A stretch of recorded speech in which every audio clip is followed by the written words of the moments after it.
Masih menurut apa kata orang, tidak ada perubahan. Saya mencatat dengan baik di sini, belum ada arti yang lebih dari sekedar mendengar, berpikir dan berbicara tentang apa kata orang tentang Yesus. Tuhan Yesus tahu bahwa ini sesuatu yang bermasalah bagi murid-muridnya, dan sekarang dia mengerucut pada pertanyaan yang penting. Tapi menurut kamu siapakah aku? Itu kan orang-orang bilang. Yang kamu dengar, yang kamu baca itu kan yang orang-orang bilang. Penjelasan-penjelasan dari pendeta Yandi itu kan itu yang orang bilang. Masih ada orang hidup dalam apa kata orang tentang iman. Memang pengaruh tentang kata orang yang terlalu besar. Kita ini mau gunting rambut saya tergantung apa yang orang bilang. Ini nanti orang bilang apa ya. Warna rambut ini nanti orang-orang bilang apa. Ada orang yang tidak bisa bikin pesta, tapi nanti kan perasaan orang-orang yang sudah bikin pesta, dia bikin pesta. Datang besok pagi petugas koperasi datang, dia pusing. Nah, ini kata orang. Jadi ya kita berhenti sudah dengan apa kata orang toh. Karena apa? Tidak harus semua yang kita buat itu harus menunggu apa nanti kata orang tentang kita toh. Tidak harus. Jangan sibuk dengan kata orang.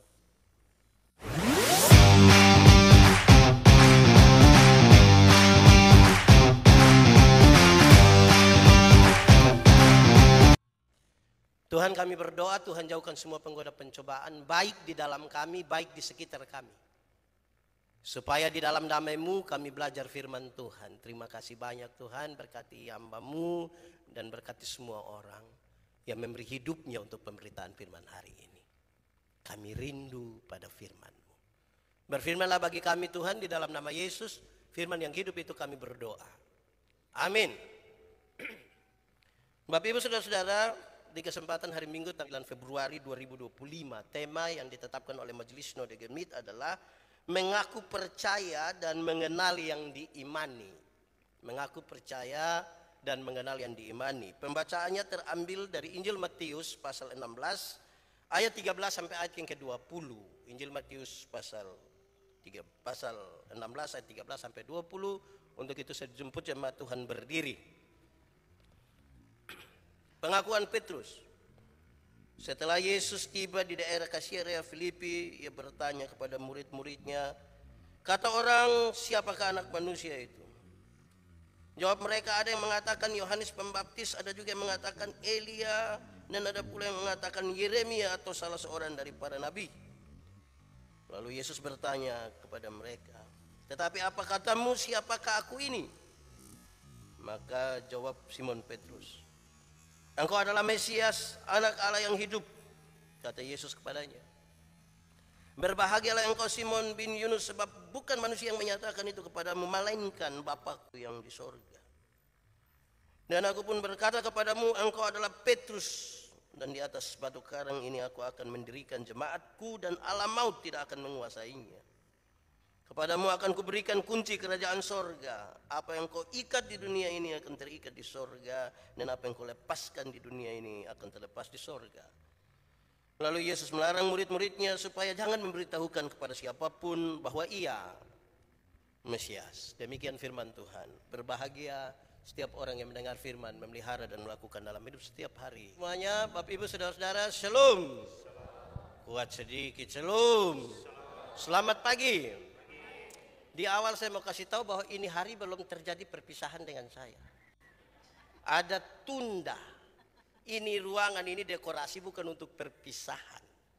Untuk sidang Majelis Sinode Gemit. Karena itu saudara-saudara, mari kita dukung persidangan ini dalam doa. Tetapi sekaligus karena setelah kita ibadah ini, ruangan akan segera dirubah untuk menjadi ruang sidang. Tolong jaga kebersihannya. Dan hari ini kita ibadah tidak lama. Saya khotbah cepat saja. Terus kita selesai. Baik, Bapak Ibu Saudara-saudara, tema yang ditetapkan oleh Majelis Sinode adalah mengaku percaya dan mengenal yang diimani. Saya ingin mulai dengan mengatakan ini, saudara-saudara. Apakah saudara pernah mengalami suatu saat ketika berbicara tentang orang tertentu dan orang punya kesan yang buruk terhadap dia? Terus saudara yang mengenal orang itu, saudara bilang begini, tidak. Kamu ngomong begitu, tapi belum kenal dia. Kalau sudah kenal dia itu orang baik sekali. Pernah alami begitu? Orang punya kesan buruk tentang seseorang, saudara yang mengenalnya mengatakan, tidak. Itu mulut saja. Orang baik. Saudara pasti pernah mengenal.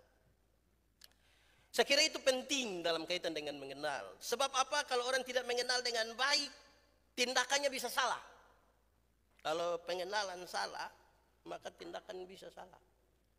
Saya ingat sekali, saya dengan keluarga pergi ke Soe. Sampai di pom bensin di Soe, kami mau isi BBM toh. Pas parkir begini, saya turun, Ibu Pendeta di atas mobil dengan anak-anak. Terus ada orang dari Kupang, Pak Pendeta Yandi, Shalom, aduh apa kabar? Kami pegang tangan, kami ciuman hidung. Ternyata di sebelah ada ibu-ibu lain. Ini ibu setelah pegang tangan dan saya, cium saya, dia cium itu ibu di sebelah. Dengan yakin sekali, mama ada baik-baik. Ini ibu juga heran begini. Setelah itu baru lihat, ibu pendeta di mobil. Lalu yang tadi saya cium ini siapa? Memang mengenal itu penting. Salah kenal, kita tindakan bermasalah. Tapi sudahlah, yang penting bisa bikin baik. Tapi intinya saudara-saudara, pengenalan yang benar itu menjadi sesuatu yang penting. Tapi karena tema kita itu berbicara tentang mengenal, mengaku, mengimani, maka saya tadi di belakang dengan Cornel Sonong ada bicara tentang dokter-dokter yang ada di Agape ini kan banyak. Lantas saya berpikir begini. Saudara tahu bahwa ada seorang dokter yang bagus. Dia menangani pasien dengan baik. Saudara sakit, kita sakit. Waktu saudara tahu dokter itu bagus, saudara sembuh? Tidak. Sudah tahu dokter itu bagus, saudara belum tentu sembuh. Saudara pergi ke dia, sudah sampai di dia. Dia kasih resep, kasih obat. Sembuh saudara? Tidak juga. Saudara hanya bisa sembuh kalau tahu dia bagus, pergi kepadanya, dikasih resep, anjuran-anjuran ikut, ya sembuh. Banyak orang masih sampai pada pengakuan bahwa Yesus itu luar biasa. Yesus itu terlalu dahsyat. Banyak orang baru sampai di situ. Tapi mengandalkan dia untuk sesuatu adalah barang yang agak rumit dalam perjalanan kekristenan kita. Saya kemarin pulang dari Jakarta, di pesawat saya pikirkan, dalam merenungkan bagian ini, saya pikirkan satu bagian ini. Tuhan Yesus adalah orang terkenal yang tidak dikenal oleh banyak orang. Saya ulangi. Tuhan Yesus itu adalah orang terkenal. Kita hidup tidak sesama dengan dia. Ada 2000 tahun lalu dia hidup, tapi dia sangat terkenal hingga hari ini. Bahkan orang yang tidak mengimani dia juga cari-cari tahu tentang dia. Sangat terkenal. Tapi tidak dikenal oleh banyak orang. Dia terkenal tapi tidak dikenal oleh banyak orang. Karena orang hanya sebatas tahu nama. Isi hatinya, kerinduannya, semua yang ada yang di dalam hidupnya tidak diketahui, apalagi diyakini, diimani oleh seseorang. Saya ulangi kalimat ini. Yesus orang terkenal yang tidak dikenal oleh banyak orang. Kita membaca bagian ini, saudara-saudara, menurut Matius pasal 16. Ayat 13 sampai ayat yang ke-20. Dengan sebuah pertanyaan yang ringan sekali, siapakah Yesus? Siapakah Yesus? Saya coba mengelompokkan jawaban ini tentang Yesus menurut kelompok-kelompok ini. Pertama, saya sebut pertama sebagai kelompoknya Herodes. Kelompok Herodes. Kalau kita baca di Injil Lukas pasal 9 ayat 7 sampai 9. Herodes mendengar bahwa Yesus adalah Yohanes yang telah bangkit. Elia yang telah muncul kembali. Atau nabi-nabi terdahulu. Herodes sangat penasaran dengan Yesus. Herodes rindu bertemu dengan Yesus. Dia bertemu untuk apa? Untuk mengkonfirmasi, karena kalau itu disebut Yohanes Pembaptis, kan Yohanes Pembaptis sudah dibunuh. Lalu ini siapa lagi yang muncul? Saya menggarisbawahi kata mengkonfirmasi. Banyak orang penasaran sekali dengan Tuhan Yesus. Dan ingin mengkonfirmasi lewat banyak sekali catatan sejarah dan bukti-bukti tentang itu. Tapi mohon maaf saudara, saya bilang kepada saudara hari ini, mereka masihlah ada di dalam kelompok Herodes. Dan orang yang seperti ini pasti tidak beriman. Dia akan melihat dulu baru percaya. Dia akan mengkonfirmasi lebih duluan baru dia meyakini sesuatu. Kan bertentangan dengan iman. Iman adalah dasar dari segala sesuatu yang kita harapkan dan bukti dari yang tidak kita lihat. Coba renungkan baik-baik dalam hidup kita saudara-saudara. Apakah kita orang-orang yang termasuk di dalam kelompok ini yang penasaran betul dengan banyak hal? Sekedar tentang Yesus sejarah. Dan bukan Yesus Tuhan dan Juru Selamat atas hidup. Pak Pendeta, Tuhan Yesus itu yang umur 12 tahun ke atas sampai 30 itu di mana? Saya tidak mengatakan bahwa informasi itu tidak penting. Penting sekali, tapi ada hal lain yang lebih penting dari sekedar kita punya rasa penasaran tentang dia. Saudara akan habis dengan banyak pertanyaan, saudara akan habis dengan banyak buku-buku tentang Yesus. Kelompok pertama. Kelompok yang kedua saudara-saudara adalah kelompok yang saya sebut kelompok kata orang. Tuhan Yesus bertanya, apa yang orang-orang katakan tentang saya? Dan murid-murid menjawab, masih sama seperti yang Herodes bilang. Orang-orang mengatakan bahwa engkaulah Yohanes yang telah bangkit, Elia yang muncul kembali dan nabi-nabi terdahulu yang telah bangkit. Masih menurut apa kata orang, tidak ada perubahan. Saya mencatat dengan baik di sini, belum ada arti yang lebih dari sekedar mendengar, berpikir dan berbicara tentang apa kata orang tentang Yesus. Tuhan Yesus tahu bahwa ini sesuatu yang bermasalah bagi murid-muridnya. Dan sekarang dia mengerucut pada pertanyaan yang penting. Tapi menurut kamu siapakah aku? Itu kan orang-orang bilang. Yang kamu dengar, yang kamu baca itu kan yang orang-orang bilang. Penjelasan-penjelasan dari pendeta Yandi itu kan itu yang orang bilang. Masih ada orang hidup dalam apa kata orang tentang iman. Memang pengaruh tentang kata orang yang terlalu besar. Kita ini mau gunting rambut, saya tergantung apa yang orang bilang. Ini nanti orang bilang apa ya? Warna rambut, ini nanti orang-orang bilang apa? Ada orang yang tidak bisa bikin pesta, tapi nanti kan perasaan orang-orang yang sudah bikin pesta, dia bikin pesta. Datang, besok pagi petugas koperasi datang, dia pusing. Nah, ini kata orang. Hari ya kita berhenti sudah dengan apa kata orang toh? Karena apa? Tidak harus semua yang kita buat itu harus menunggu apa nanti kata orang tentang kita toh. Tidak harus. Jangan sibuk dengan kata orang. Nah, kelompok yang ketiga ini saudara-saudara. Saya sudah janji saya khotbah cepat-cepat. Ini tidak lama saudara. Saudara tenang saja. Yang ketiga, kelompok orang percaya. Dan saya kira ini yang paling ideal untuk mengarahkan kita, untuk merenungkan kita masuk dalam kelompok ini atau tidak. Kelompok orang percaya ketika Yesus mengatakan, lalu apa katamu tentang aku?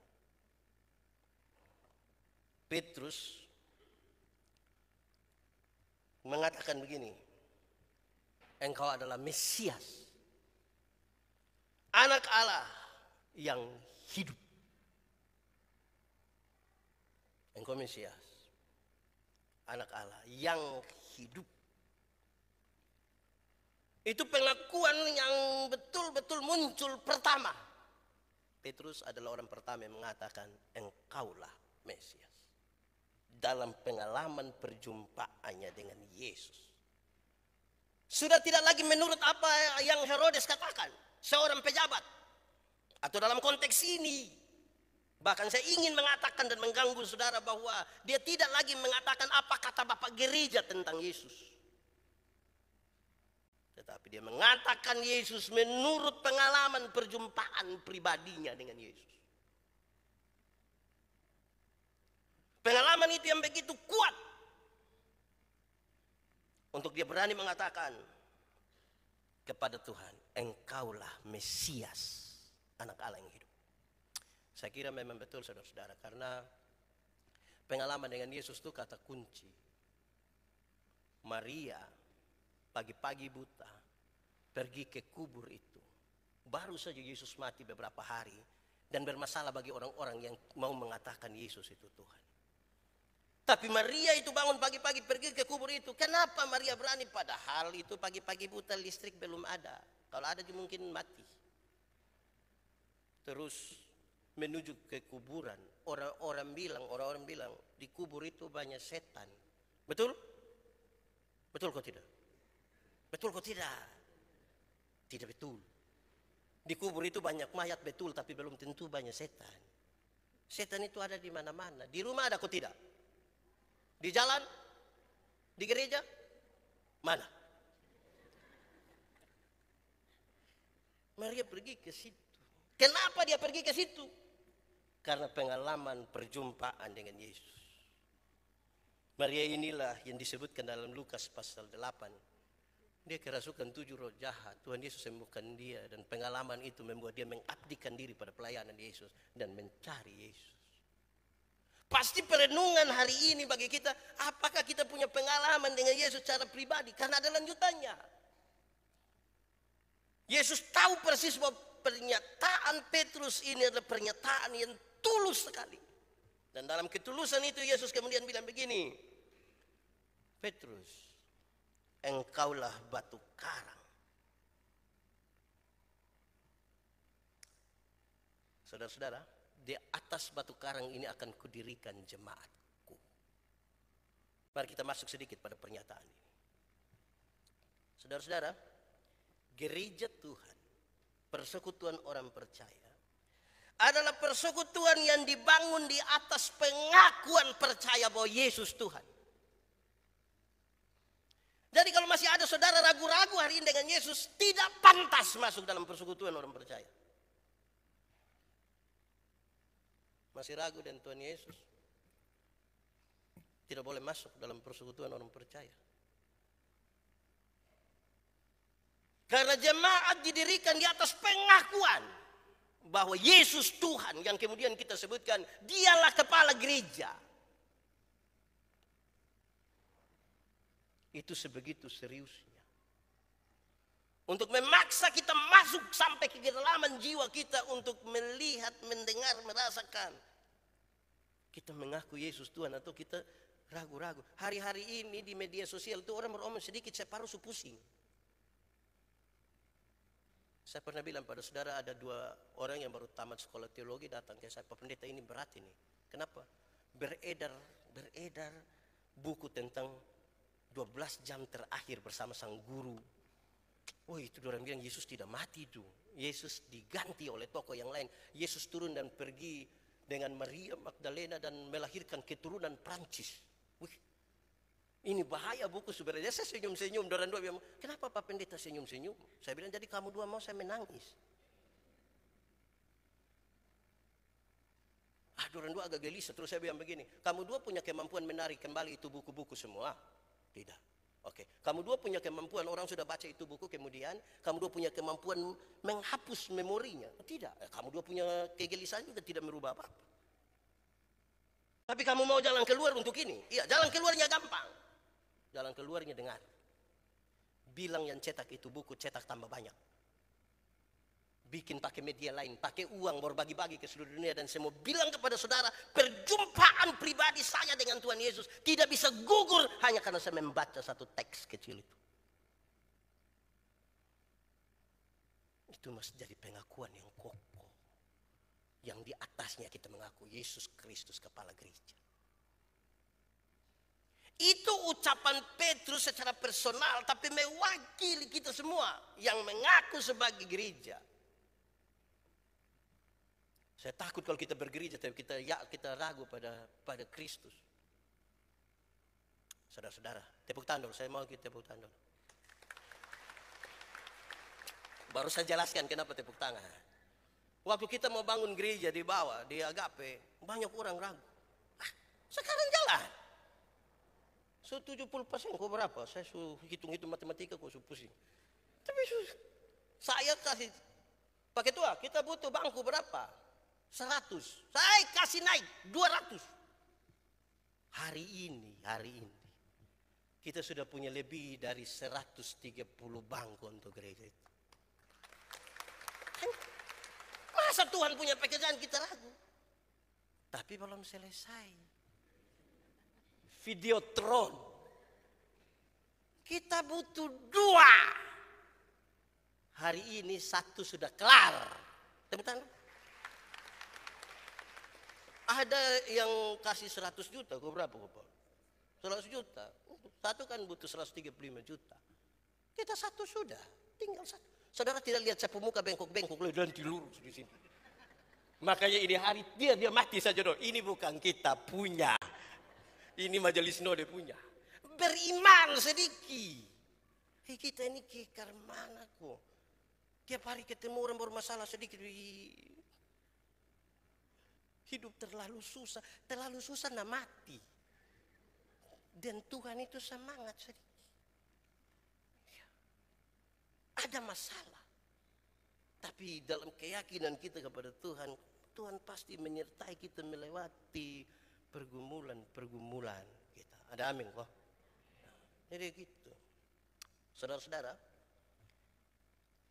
lanjutan dari pernyataan ini menarik. Gereja berdiri di atas pengakuan orang percaya. Saya lanjut menegaskan itu. Pengakuan orang percaya seperti batu karang yang tidak akan goyah. Jadi kalau saudara masih goyang, itu belum batu karang, masih batu kapur itu belum batu itu. Mangkali kertas. Pengakuan orang percaya seperti batu besar, batu karang yang tidak akan goyah.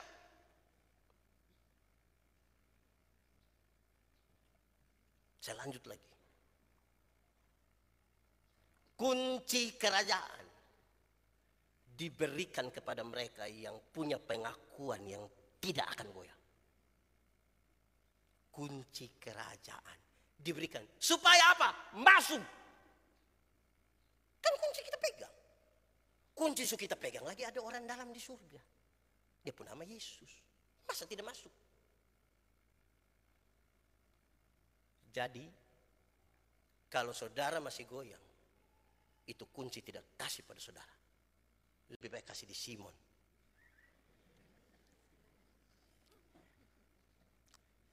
Pengakuan kita itu batu karang. Ini baru masalah sedikit waktu Sugoya lai tidak datang gereja lai, makin menjauh dari Tuhan lai. Nah mau percaya ke mana? Dan boleh begitu. Mesti percaya apapun terjadi. Pak Pendeta, bagaimana kalau saya salah percaya? Tugas kita percaya. Penilaiannya nanti dari Tuhan. Tugas kita percaya. Saya mengimani itu. Saudara-saudara, lanjutan kalimat ini. Dan karena itu, ada keselamatan di dalamnya. Ada keselamatan. Pengakuan gereja berdiri atas pengakuan orang percaya. Pengakuan itu seperti batu karang. Kunci kerajaan diberikan. Dan keselamatan itu ada bagi kita.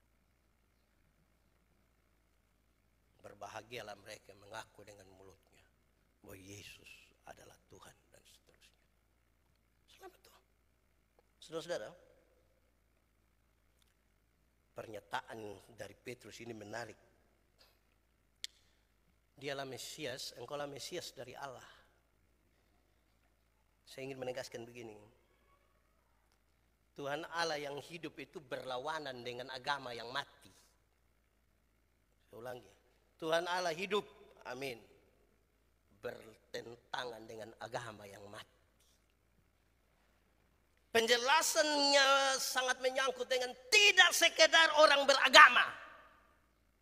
Itu agama menjadi agama yang mati. Karena kita punya Tuhan yang hidup. Tidak sekedar dikungkung dalam sebuah agama yang mati. Tidak dibatasi oleh ruang bait Allah waktu itu. Tidak dibatasi oleh ritual-ritual keagamaan manusia yang sangat terbatas. Tidak terbatas di situ. Allah kita hidup dan besar yang tidak terbatas. Mestinya kalau hari ini saya tidak khotbah pendek pasti panjang toh. Saya ingin menjelaskan detail betul supaya kita meyakini sesuatu karena berbeda dengan negara-negara lain toh. Negara lain itu kan agama ya siapa mau percaya percaya. Beda dengan kita. Agama masuk dalam struktur berbangsa dan bernegara. Jadi mau jadi polisi mesti ada agama. Mau jadi anggota dewan mesti ada agama. Mau jadi bupati mesti ada agama. Mau jadi dokter mesti ada agama. Semua orang menjadi beragama. Beriman belum tentu. Mau jadi pendeta kan harus agama. Sudah di agama lah kita pas tes mau masuk pendeta dan tanya susidi. Kita pisor oleh sudah sidi. Pasor nanti subaptis. Hampir saya mau bilang so 4 kali, tapi tidak boleh gitu. Nah, dia lebih dari sekedar agama yang mati. Yesus ingin menegaskan sebuah pengalaman dengan murid-murid waktu itu bahwa selama ini kan orang menyebut dia dalam tiga sebutan. Sebenarnya sama-sama, ada yang kurang lebih sama tapi saya sebutkan. Orang banyak dan termasuk para murid masih menyebutnya Rabi, Guru, dan Nabi. Tapi hari ini ada sesuatu yang baru dalam perspektif perjumpaan. Mesias, anak Allah yang hidup. Lalu apa sambutan Yesus tentang pernyataan itu? Tuhan Yesus bilang begini. Hanya Bapa yang mampu mengatakan itu. Ya ini bukan kata-katamu sendiri Petrus. Bapa yang menyuruh engkau mengatakan. Orang tidak bisa datang kepada Tuhan dalam keyakinannya sendiri. Tapi karena Tuhan yang menggerakkannya datang. Untuk mengaku engkau Tuhan. Yesus. Pernyataan kedua adalah Yesus melarang mereka jangan kasih tahu kepada orang lain. Kamu sudah tahu toh? Kamu sudah tahu? Jangan kasih tahu orang. Kenapa jangan kasih tahu orang? Satu, nanti akan ada kekacauan. Kalau kasih tahu orang pasti kacau. Kacaunya di mana? Kacaunya pasti pertentangan, tapi saya tidak mau pertentangan. Kacaunya begini saudara-saudara. Dalam konstruksi berpikir orang-orang Yahudi. Kalau Mesias itu sudah datang, berarti terjadi peperangan untuk Yahudi. Karena dia pahlawan perang. Hari ini Mesias sudah ada dan tanya perang kapan? Mau perang. Pasti kacau. Tapi yang kedua yang lebih spesifik dari itu. Jangan katakan kepada Paul. Biarlah Paul mengalami sendiri dengan Tuhan Yesus dan dia mengatakan, yes. Saya sekarang bisa bahasa Inggris. Walaupun hanya satu kata. Yes. Kata kedua, itu saudara yang bilang saya yes saja. Jangan katakan kepada Cornelson. Tapi bersama-sama dengan dia sampai dia menemukan jawaban. Iya. Engkaulah. Jangan katakan kepada Simon supaya dia kerja di gereja dia ketemu Tuhan Yesus di sini. Ya, jangan. Tapi itu tidak bermaksud tidak usah ada pekabaran Injil. Karena poin yang ingin disampaikan adalah iman tidak boleh dipaksakan. Jadi aci-aci dong, tidak usah kasih tahu di anak buah di toko bilang, lu kalau tidak terima Yesus gaji ini bulan tidak ada. Oh, itu tidak bisa. Itu tidak bisa begitu. Itu paksa. Iman dan Tuhan itu tidak boleh dipaksakan. Supaya satu waktu agama tidak ada sekalipun orang beriman masih hidup. Tidak usah paksa. Kehidupan kita dengan Kristus menarik perhatian.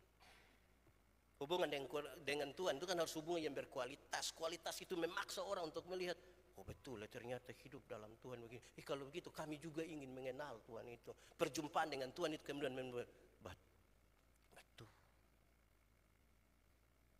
Baik saudara-saudara, masing-masing orang jangan dipaksakan ya. Kita punya tugas kasih tahu, membimbing, tapi nanti dia ambil keputusan. Jadi bapak mama don tolong jangan bilang, Siri cepat kau ikut katekisasi itu. Ibu Ellen sutunggu, putri sutunggu itu. Cepat-cepat. Ikut katekisasi ini kelas 3 lagi nanti. Memangnya mengaku iman hanya kelas 3. Tugas kita adalah ibu-ibu, bapak-bapak, bawa anak ikut sekolah minggu. Ikut sekolah minggu. Kasih tahu dia ikut sekolah minggu. Ini ikut sekolah minggu pemalas. Tapi cita-cita jadi saksi Kristus. Tidak bisa. Saya pernah bilang pada saudara, dorong anak-anak kita ikut sekolah minggu. Karena kita ini dorong-dorong ikut les bisa. Ikut les bahasa Inggris sayang. Biar omong itu bikin keliru pendeta Yandi. Ikut les bahasa Inggris bisa, ikut les bahasa Mandarin bisa, ikut tari balet yang jalan hanya pakai ujung jari itu ayo ikut saya, dia pemalas, ikut nanti mama beli kasih kujawas, mama beli oto hanya untuk gili. Anak sekolah minggu bilang jangan kas bangun teh, hari minggu dia istirahat. Aduh, nanti dia istirahat terus, kas bangun dia ikut sekolah minggu. Supaya nanti dia dengar, oh dia ambil keputusan. Ya, engkaulah Tuhan. Oke, terakhir saya janji cepat. Saudara-saudara, ternyata di kesimpulan saya ingin mengatakan begini.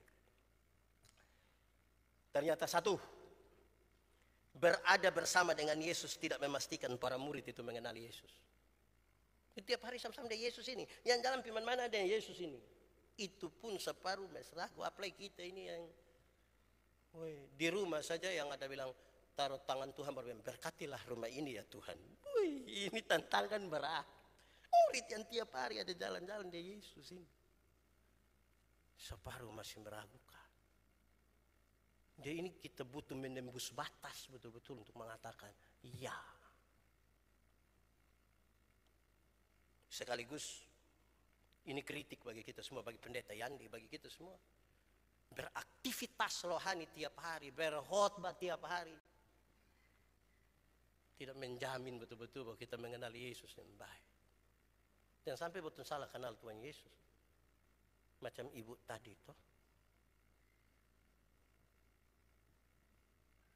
Kedua,